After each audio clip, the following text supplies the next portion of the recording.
Bonjour les amis, je partage rapidement ce que j'ai vécu vraiment de prodigieux aujourd'hui. Je devais me rendre quelque part pour faire les courses, mais j'avais une hésitation. Je me disais, est-ce que j'y vais? Parce que il se faisait un peu tard. Voilà, et je suis sortie tard aussi. Mais comme c'est le seul jour où il ne va pas pleuvoir de la semaine, je me suis dit que j'allais le faire. Mais sauf que quand je me dirige vers le magasin, je me perds.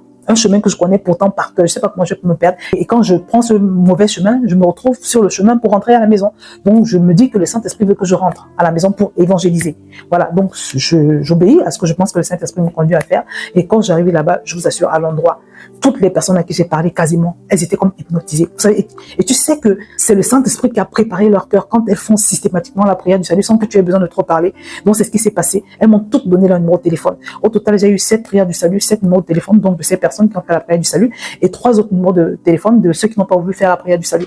Donc, c'était fantastique. J'ai compris que plus que jamais, c'est le Seigneur qui m'avait empêché d'aller à cet endroit. Donc, les amis, nous n'avons rien d'autre à faire que d'obéir. Quand Dieu veut sauver les personnes, il les sauve de toutes les façons. Donnons-nous une routine d'évangélisation. Et si nous évangélisons au moins une âme par semaine, les amis, en une année, ça fait 152 personnes gagnées. C'est énorme. Dieu veut sauver les gens.